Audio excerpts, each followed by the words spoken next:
Désirez-vous un changement complet dans votre vie? Alors vous devez dire cette prière pour le pardon des péchés et la repentance. Jésus a payé le prix de votre péché. Oui, vous le savez, mais cela ne signifie pas que vous n'êtes toujours pas victime du péché. Vous sentez-vous coupable, opprimé et accablé par le poids de vos péchés?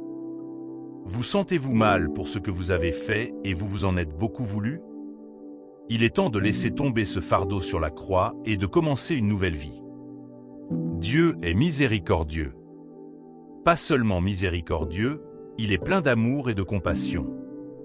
Il se soucie tellement de vous, en tant que son enfant, qu'il a fait son don le plus précieux pour vous ramener dans une relation avec lui. Après son sacrifice, vous pouvez choisir d'accepter ce qu'il a fait ou de continuer à vous vautrer sous le poids de la culpabilité. Mais avant cela, une façon de nous encourager à vous apporter davantage de la parole de Dieu est de vous abonner à la chaîne et d'appuyer sur le bouton j'aime. Merci. Le péché est un trait inhérent qui creuse un fossé entre l'homme et Dieu. Toute personne née d'une femme est pécheresse, mais une personne née de Dieu ne pêche pas parce qu'il n'y a pas de péché en Dieu. Pour être enfant de Dieu et être libre du péché, vous devez naître de Dieu. C'est pourquoi Dieu a dû faire le sacrifice pour que vous naissiez de lui. Quelqu'un a dit à juste titre, « Tu n'es pas pécheur parce que tu pêches, mais tu pêches parce que tu es pécheur. » Cette nature fait que vivre pour la sainteté et la justice est un état impossible à atteindre par tout homme par ses propres forces, et c'est là que vous avez besoin de l'aide de Dieu. Dieu est disposé et toujours prêt à pardonner à tous ceux qui s'adressent à lui pour obtenir le pardon. La Bible dit que Dieu ne prend pas plaisir à la mort d'un pécheur.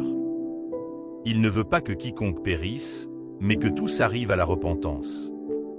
La Bible dit dans 2 Chroniques 7h14, « Si mon peuple sur qui est invoqué mon nom s'humilie, prie et cherche ma face, et s'il revient de ses mauvaises voies, je l'exaucerai des cieux, je lui pardonnerai son péché, et je guérirai son pays. » La part de Dieu dans l'équation est déjà faite. Il ne vous reste plus qu'à jouer votre propre rôle. Votre rôle a déjà été clairement indiqué dans le verset ci-dessus. Il dit, « Si mon peuple sur lequel est invoqué mon nom s'humilie. » Chercher et demander pardon à Dieu et se repentir totalement de ses péchés implique de l'humilité. Une personne pharisaïque qui croit qu'elle n'a pas besoin que Dieu lui pardonne quoi que ce soit ne cherchera pas Dieu. Pourtant, la Bible dit, le sacrifice de Dieu, c'est un esprit brisé et un cœur contrit. Un esprit brisé et contrit ne consiste pas à pleurer, à se rouler par terre, à se punir ou à tout acte qui montre que vous êtes vraiment désolé. C'est un état du cœur qui est complètement courbé devant Dieu. Vous reconnaissez que vous ne pouvez pas vous aider à sortir de l'état sale du péché, et si Dieu ne vous aide pas, vous êtes perdu. Cela vous aidera à tout mettre devant Dieu, sachant que votre force ou vos richesses ne peuvent pas vous sauver. Seule la miséricorde de Dieu peut vous sortir du péché. La Bible dit que la prière d'un pécheur est une abomination pour Dieu. Mais savez-vous qu'il existe un type de prière du pécheur qui est une mélodie aux oreilles de Dieu? C'est la prière de repentance. Lorsque vous venez à Dieu, il ne vous rejettera pas. Il ne détournera pas le regard de vous. Il ne vous demandera rien avant de vous pardonner. Cette prière ne doit pas prendre des jours ou des années. Elle est immédiate. Pendant que vous parlez, sa main de miséricorde s'étendra sur vous et vous purifiera de toute souillure du péché. Il vous purifiera complètement et créera un nouveau cœur en vous. En vous lavant, il efface le registre de tous vos péchés passés. Lorsque vous vous tenez devant Dieu à partir de ce moment-là, il ne voit plus vos péchés et vos manquements. Il voit le sang de son Fils Jésus couler sur votre vie et vous donner le droit d'être un enfant de Dieu. Cet état de pardon est une expérience glorieuse que vous devez vivre. C'est le début d'un voyage vers une vie de relation saine avec Dieu. Aucune expérience dans la vie ne peut donner à votre vie un changement aussi radical pour le bien. Donc, si vous êtes toujours ballotté, opprimé et accablé sous le poids du péché, Jésus dit, « Viens ». Il se tient à la porte de votre cœur, frappe, attendant patiemment que vous le laissiez entrer. Il veut rester avec vous. Il veut changer votre histoire. Il veut faire de vous son enfant. La question est, Accepterez-vous son invitation? Vous devez venir pour recevoir le pardon. Vous ne restez pas loin dans votre péché et ne blâmez pas Jésus de ne pas vous avoir sauvé. Il a pourvu à tout ce dont vous avez besoin pour être sauvé. Tout ce que vous avez à faire est de venir à lui. Il est temps d'aller à lui dans la repentance pour demander miséricorde et pardon pour le péché. Dites cette prière du plus profond de votre cœur et pensez sincèrement chaque mot que vous dites. À la fin de la prière, vous deviendrez une toute nouvelle personne. Prions. Seigneur, je viens aujourd'hui devant toi pour implorer ta miséricorde. Je sais que j'ai péché contre toi et que j'ai fait ce que je ne devais pas faire. Je m'incline humblement devant toi, te demandant de me tendre la main dans ta miséricorde. Je prie selon le psaume 51, 1, « Aie pitié de moi, ô Dieu, selon ton amour indéfectible, selon ta grande compassion, efface mes transgressions. » Je sais que tout châtiment que tu veux m'infliger à cause de mes péchés en vaut la peine, mais je demande ta miséricorde. Je sais que tu es riche en miséricorde et plein de compassion. Tu ne repousses pas quiconque vient à toi avec repentir. Ne me cache pas ton visage dans ta colère, car tu es lent à la colère et plein de compassion. Je me repens de toute impureté et de toute injustice. Je n'essaie pas de justifier mes mauvaises actions. Tout ce que je demande, c'est que ta miséricorde l'emporte sur le jugement pour moi. Selon le psaume 51, 2, je prie pour que tu laves toutes mes iniquités et me purifies de mon péché. Je confesse tous mes péchés devant toi aujourd'hui. S'il te plaît, pardonne-moi. La Bible dit que si nous confessons nos péchés, tu es fidèle et juste pour nous pardonner et nous purifier de toute injustice. Que ta miséricorde parle pour moi aujourd'hui. Je n'essaie pas de couvrir un péché. Je sais que tu es le seul qui peut me sauver et me donner un nouveau départ.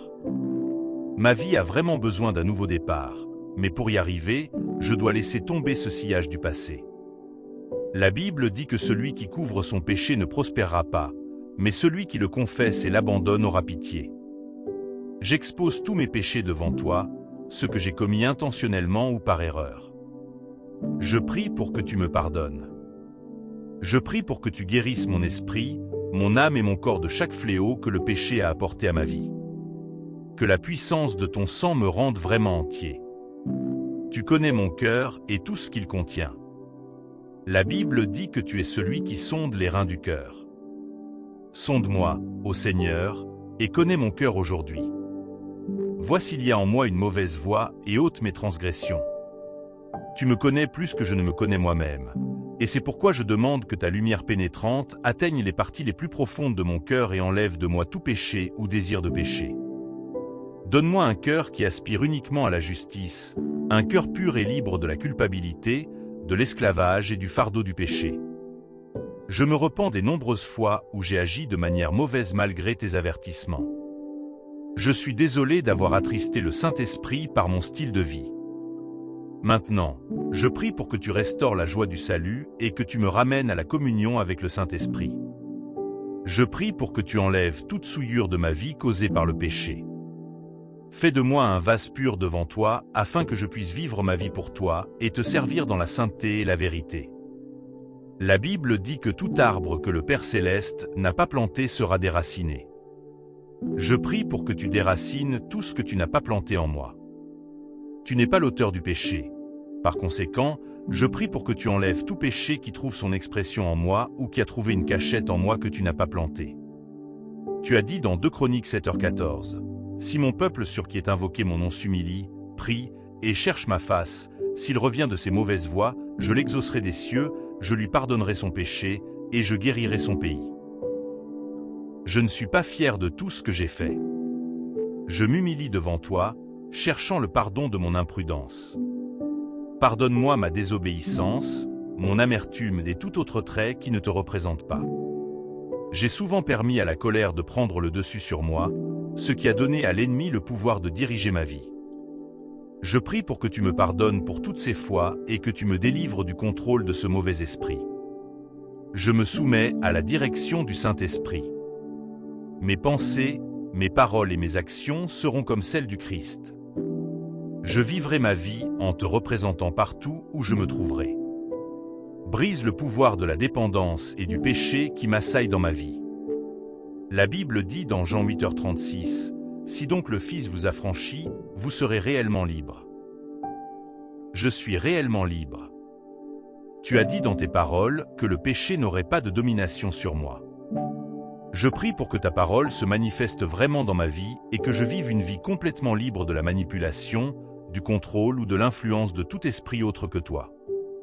Le Saint-Esprit sera celui qui influencera mes actions et mes actes. Seigneur, lorsque le diable viendra frapper à ma porte, essayant de me tenter de nouveau dans le péché, je prie pour que ta grâce, qui est tellement plus disponible, me permette de dire non au diable, de tenir bon et de ne plus perdre face au diable.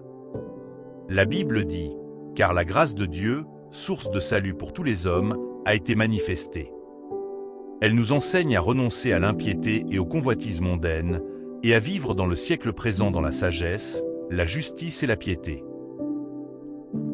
Je prie pour que tu m'accordes la grâce de renoncer à toute impiété. Je ne prendrai pas plaisir à l'injustice. Au contraire, je la renierai et je me concentrerai sur la vie qui s'inscrit dans la voie de la justice et de la piété.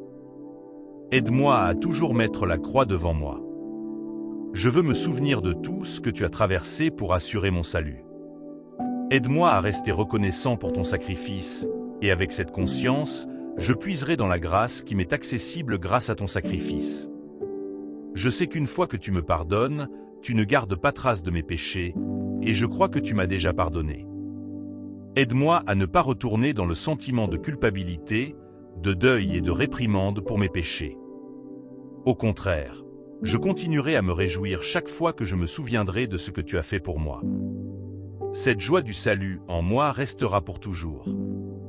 Je ne l'échangerai contre rien d'autre. Je m'y accrocherai en continuant à marcher dans la justice. Merci, Père, car je prie au nom de Jésus. Amen. Supposons que vous ayez dit ces prières avec moi. Félicitations. Vous êtes pardonnés. Vos registres de péché sont annulés et un nouveau registre est ouvert pour vous dès maintenant. La Bible dit, « Si quelqu'un est en Christ, il est une nouvelle créature. Toutes choses sont passées, et voici, toutes choses sont faites nouvelles. » Votre passé est déjà effacé. Dieu ne vous tient plus responsable de votre passé et de vos défauts. Vous êtes maintenant une nouvelle créature qui est rachetée par le sang de l'agneau. Savez-vous seulement ce que cela signifie? Savez-vous à quel point vous êtes privilégié de devenir un enfant de Dieu? C'est l'une des positions les plus importantes que quiconque puisse occuper sur terre. Vous méritez donc encore une fois nos félicitations. Puisque vous êtes maintenant une nouvelle créature lavée dans le précieux sang de l'agneau, sachez que vous ne pouvez pas revenir à la façon dont vous avez toujours vécu. Le changement qui s'est produit se reflèterait dans tous les domaines de votre vie.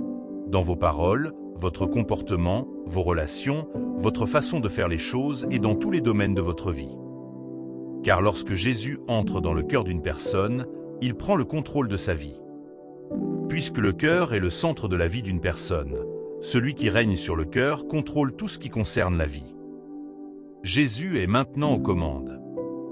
Comme l'apôtre Paul l'a dit dans le livre des Galates, « Je suis crucifié avec Christ. Néanmoins, je vis. Pourtant, ce n'est plus moi qui vis, mais Christ qui vit en moi. » Auparavant, l'histoire était différente parce que vous n'aviez pas été crucifié avec Christ. Vous n'êtes pas celui qui vit, mais le péché qui vit en vous se manifeste dans tout ce que vous faites. Mais un changement s'est produit, et vous avez maintenant Christ assis au centre de votre cœur. Vous devez vous réjouir de cela parce que c'est tellement génial. Aussi génial que soit cette expérience, peu de gens ont la chance d'en profiter. C'est parce que l'ennemi, qui est le diable, et celui que la Bible appelle l'accusateur des frères, qui les accuse devant Dieu jour et nuit, ne voudrait pas vous laisser partir. Il essaiera tous les moyens pour vous ramener à votre vomissement afin de vous éloigner de cette expérience. En dehors de cela, il y a un autre arsenal qu'il se plaît à utiliser, et cela ne vous éloigne pas de l'expérience, mais cela vous empêche de manifester la joie que vous devriez avoir à travers l'expérience. Cet arsenal n'est rien d'autre qu'un réseau de culpabilité. Vous voyez, La culpabilité est un outil puissant qui peut vous pousser au lieu de la repentance. En fait, si vous n'êtes pas convaincu de ce que vous avez fait, vous ne pouvez pas demander pardon. Mais la culpabilité devient un outil que le diable utilise pour vous maintenir dans la défaite si, après avoir reçu le pardon, vous ne vous pardonnez pas à vous-même. Le diable vient vous dire: pensez-vous que Dieu vous a pardonné? Pensez-vous que ce que vous avez fait est pardonnable? Vous avez dit que vous ne le referiez pas la dernière fois. Tu as même pleuré à ce sujet, mais te voilà de retour dans le même pétrin. Penses-tu que Dieu est assez indulgent pour entendre à nouveau tes supplications pour la miséricorde? Penses-tu qu'il te donnera une autre chance? Puis, pendant qu'il parle, tu laisses les mots pénétrer en toi et tu retournes à Dieu en implorant sa miséricorde. Pendant que tu y es, Dieu te regardera et se demandera pourquoi tu demandes miséricorde alors qu'il t'a déjà innocenté des accusations. Une question rapide. Est-ce qu'il te dérange encore après avoir payé tes dettes? Non, n'est-ce pas? C'est pareil avec Dieu. Il a effacé tes dettes. Il t'a pardonné. Tu es libéré de ce péché, alors ne permets pas au diable de te retenir dans la culpabilité. Le fardeau de la culpabilité est trop lourd à porter pour toi. Il t'empêchera d'avoir la joie du salut. Chaque fois que tu t'en souviendras, cela te plongera dans le chagrin et la dépression, et ce n'est pas le désir de Dieu pour toi. C'est pourquoi tu dois déposer ce fardeau à ses pieds aujourd'hui et embrasser la liberté. Cela peut être difficile, mais tu dois te pardonner. Si vous devez demander pardon aux autres, faites-le. Faites table rase de ce qui vous est arrivé afin que le diable n'ait rien sur quoi vous culpabiliser. Vous devez savoir que le sacrifice de Jésus sur la croix a couvert tous vos péchés juste avant votre naissance, mais la prière que vous venez de faire maintenant ne couvre pas vos péchés futurs. La miséricorde de Dieu n'est pas une licence pour continuer dans l'injustice. On ne se moque pas de Dieu. Il sait et voit toutes choses. Il est conscient que lorsqu'une personne commence à considérer sa miséricorde comme acquise, elle ne la prendra pas à la légère. C'est pourquoi vous devez vous accrocher fermement à ce que vous avez reçu afin que personne ne vous l'enlève. Sachez que c'est le début de votre relation avec Dieu, pas la fin. Pour grandir, vous devez passer du temps avec Dieu dans la prière et étudier sa parole. La Bible dit « J'ai caché ta parole dans mon cœur pour ne pas pécher contre toi ». Une autre partie dit de veiller et de prier pour ne pas tomber dans la tentation. Pour être victorieux, vous ne pouvez pas plaisanter avec la prière et l'étude de la Bible. Une fois que vous aurez construit cette structure autour de votre vie et que vous serez toujours attentif à chaque moyen par lequel le diable peut vous attraper, vous le surmonterez toujours. Si vous avez été grandement béni par cette vidéo, essayez de la partager avec au moins quelqu'un d'autre. N'oubliez pas non plus de vous abonner à la chaîne. Que Dieu vous bénisse.